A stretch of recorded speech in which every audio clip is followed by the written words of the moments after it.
Bonjour peuple de Dieu, je vous bénis encore ce matin au nom de notre Seigneur Jésus. La parole de Dieu est comme une épée à deux tranchants, bien-aimés. Il arrive des moments, Dieu vient pour stimuler ta foi, pour t'encourager, pour t'accorder des promesses. Et c'est cette partie que nous aimons bien, nous disons oui et amen. Mais il arrive aussi que Dieu vienne, il touche du doigt là où ça fait mal. Il vient séparer ce qui est vide de ce qui est précieux. Alors ne pense pas qu'elle vient pour te condamner, elle vient pour te mettre plus bas que ce que tu traverses, mais elle vient pour t'encourager, pour te dire, mon fils, ma fille, peut-être tu n'as pas bien fait, mais relève ta tête. C'est ça le but de l'évangile, bien-aimé.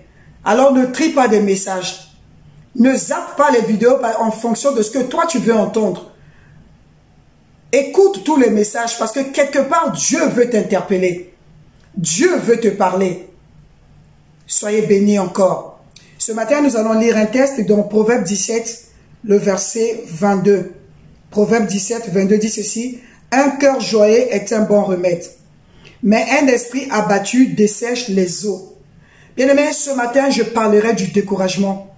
Peut-être ce message va s'apparenter avec ceux que j'ai déjà prêché la semaine passée, que j'ai intitulé « Comment attendre le temps de Dieu sans s'impatienter ». Vous allez pratiquement retrouver la même chose. Mais le Saint-Esprit a insisté pour que je revienne sur cela, sur le découragement. Il y a beaucoup des enfants de Dieu qui traversent des moments très difficiles. Nous avons comme l'impression, est-ce que Dieu exauce encore des prières aujourd'hui? Est-ce que le temps de miracle est passé? C'était juste des choses qu'on nous a montré dans la Bible, où aujourd'hui le miracle existe encore. Oh, bien-aimé, je ne sais pas la situation que tu traverses. Est-ce le mariage que tu attends depuis longtemps? Ou les enfants? Ou tu es atteint d'une maladie incurable? Ou tu attends une promesse de Dieu et jusqu'aujourd'hui, cela tarde à s'accomplir?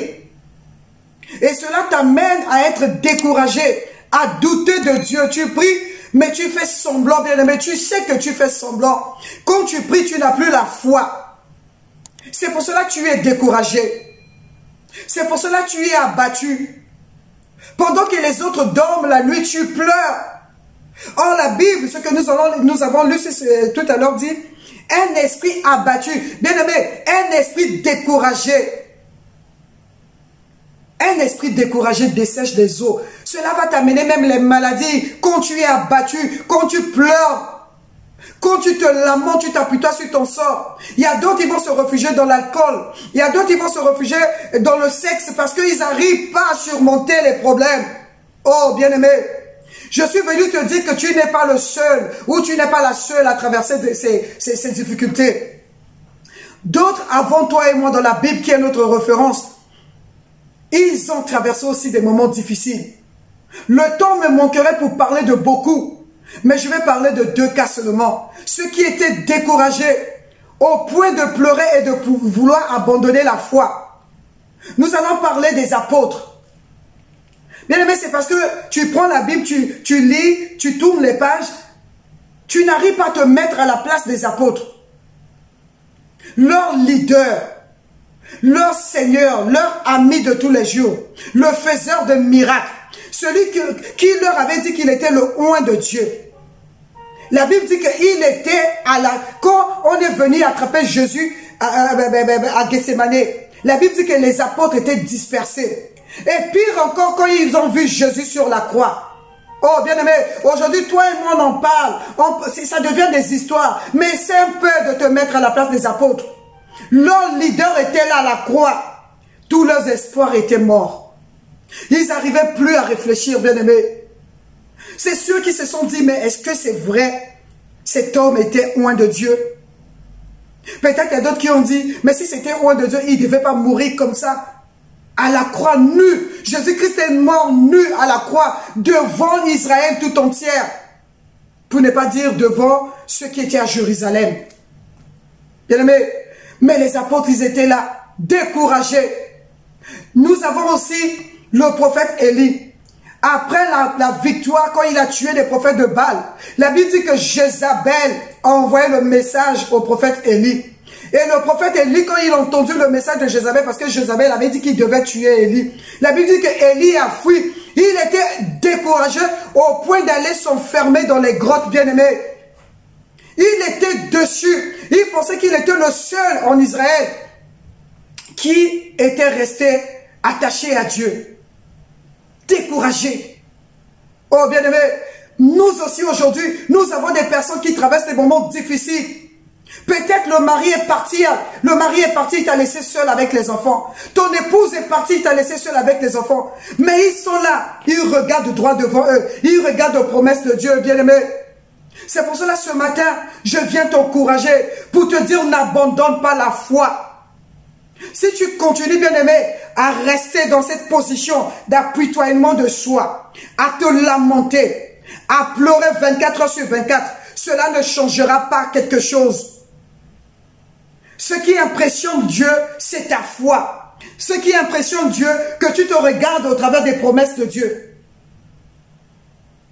C'est pour cela que je vais te montrer un passage qui va te faire du bien. Un passage qui va t'encourager. Comment vaincre le découragement, bien-aimé? Comment sortir du découragement? Nous allons lire Psaume 92. Psaume 92. Le verset 11. La Bible dit, tu élèves ma force comme celle du buffle. Je suis arrosé d'une huile fraîche. Alléluia. Ceux qui s'attachent à Dieu, Dieu renouvelle leur force comme des buffles. Pourquoi Dieu renouvelle leur force? Bien aimé, parce qu'ils sont constamment arrosés par l'huile fraîche. Et l'huile fraîche symbolise le Saint-Esprit. Tu veux sortir de découragement, bien aimé? Ça ne sera pas par des pleurs. Ça ne sera pas par les lamentations. Ça ne sera pas parce que tu vas parler à telle ou telle personne. C'est parce que chaque matin, tu viens dans la présence de Dieu. Tu te laisses arroser par le Saint-Esprit. Alléluia. Tu te laisses arroser par le Saint-Esprit.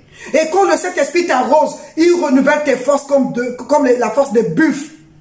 Oh, bien-aimé, laisse-toi arroser par le Saint-Esprit. Viens dans ta présence, même si tu pleures, rentre, dis Seigneur, me voici. Et le Saint-Esprit lui-même prendra soin de t'arroser. Le Saint-Esprit lui-même prendra soin de renouveler les forces en toi. Certainement, tu vas dormir le soir épuisé, mais le matin, quand tu te réveilles, oh là là, le diable, il a peur parce qu'il sait, celle-là, je ne peux pas. Elle n'est pas de la race de ceux qui abandonnent. Elle n'est pas la race de ceux-là qui s'appuient-toi toute une vie. Elle est de ceux-là, oui, je tombe, mais je me relève. Je tombe, mais je me relève. Oh, bien-aimé, sois de ceux-là qui laissent le Saint-Esprit les arroser. Nous avons encore un autre texte dans Ésaïe, Ésaïe 40.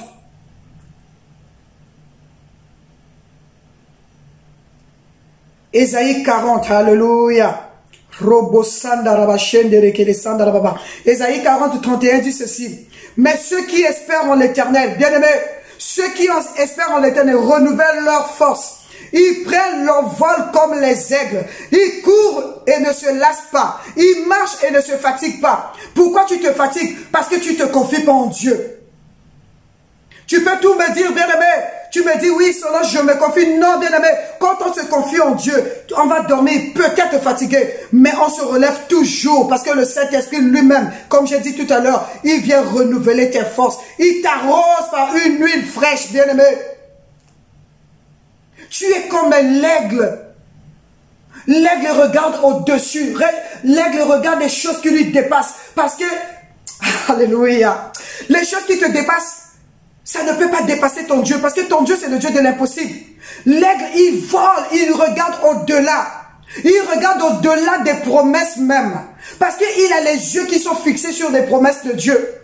Bien-aimé, sois comme l'aigle qui regarde au-delà des circonstances, au-delà de Marie qui t'a abandonné, au-delà de la femme qui t'a abandonné, au-delà de la maladie qui t'accable. L'aigle regarde au-delà de ces choses.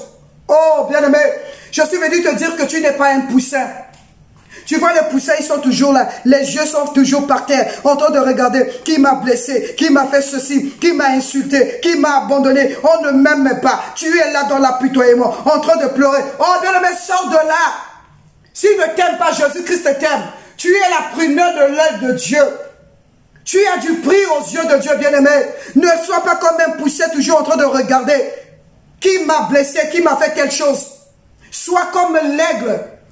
Tu regardes les circonstances, entre guillemets, qui sont néfastes, comme les opportunités pour grandir encore avec Dieu. Si cet homme t'a abandonné, Dieu a des projets de paix et de bonheur pour toi. Peut-être il ne connaît pas ta valeur. Tu es un diamant entre les mains de Dieu, bien-aimé. Tu es un diamant. Si tu ne le sais pas, je vais te dire, tu es un diamant, bien-aimé. Tu as de la valeur aux yeux de Dieu. Si telle personne t'abandonne, Dieu va envoyer celui qu'il faut. Ah, ça me rappelle l'histoire d'Abigaïl, la femme de Nabal. Nabal pensait être au-dessus. Il pensait qu'il avait l'argent plus que tout le monde. Et la Bible le traite d'insensé. Et la pauvre femme, elle était en train de subir le comportement de cet idiot. C'est pas moi qui le dis, c'est la Bible qui le dit. La Bible le traite d'idiot parce qu'insensé veut dire idiot. Mais quand il a plu à Dieu, au temps marqué par Dieu, j'aime bien le temps marqué par Dieu, parce que Dieu, il a toujours son temps à lui. Le temps marqué par Dieu, Dieu a pris Abigaïl pour positionner à David. Aujourd'hui, on parle de Abigaïl de génération en génération. Bien-aimé, ne te lamente pas. Si cette personne ne te prend pas en considération, relève ta tête. Si ça faisait longtemps que toi, tu n'avais pas mangé, en écoutant ce message, va, relève-toi, va prendre à manger, mange, bien-aimé. Si ça faisait longtemps que tu n'étais pas sorti de ton lit, va, lave-toi, parfume-toi, habille-toi correctement. Parce qu'il y a encore de la promesse pour ta vie. Il y a encore des choses que Dieu va accomplir dans ta vie. Il y a encore des choses. Dieu n'a pas mis un point final dans ta vie, bien-aimé. Il y a encore des choses que Dieu veut faire avec toi. Il y a de l'espérance pour toi, bien-aimé. N'abandonne pas la foi. Ne sois pas de ceux-là qui abandonnent. Sois de la race de David. J'aime bien David dans la Bible. C'est mon modèle dans la Bible. Il dit, je cours, je cours. Il court derrière ses ennemis. Il les atteint. Bien-aimé, cours derrière la situation. Ne recule pas. N'abandonne pas. Mais cours derrière la situation. Parle à la situation. Et Dieu va changer ta situation, bien-aimé. Dieu changera ta situation. Ce matin, je prie. Je viens au nom de Jésus-Christ de Nazareth, mandaté par le Saint-Esprit. Je viens extirper tout ce que le diable a sémé dans ton cœur. Au nom de Jésus-Christ de Nazareth, j'extirpe le découragement qui est dans ton cœur. J'extirpe les lamentations qui sont dans ton cœur. J'extirpe tout ce que le diable a sémé afin de te tuer petit à petit. Au nom de Jésus-Christ de Nazareth, tu sors de cette situation parce qu'il y a encore de l'espoir pour toi. C'est pas fini, bien-aimé. Dieu est en train d'écrire toujours ton histoire. Dieu est en train d'écrire ton histoire. Alors ne te décourage pas. Ne pleure plus. Relève ta tête. Continue de marcher. Parce que Dieu a des projets pour toi. Que Dieu bénisse sa parole. Alléluia. À toi qui me regardes jour après jour et qui n'arrive pas à prendre la décision qui te convient afin d'accepter le Seigneur Jésus comme ton Seigneur et ton Sauveur personnel, je te donne cette opportunité. Il est mort à la croix afin que toi aussi, tu sois victorieux. Si tu le désires, alors prie avec moi. Répète après moi, Seigneur Jésus, je te dis merci pour ce message. Et ce matin, je t'ouvre les portes de mon cœur.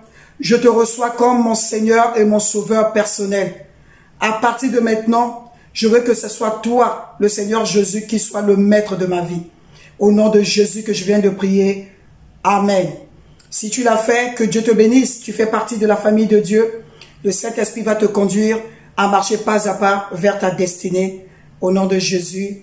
Amen. Soyez bénis, mes bien-aimés. Je vous aime. Mais le Seigneur Jésus vous aime plus encore. Bye.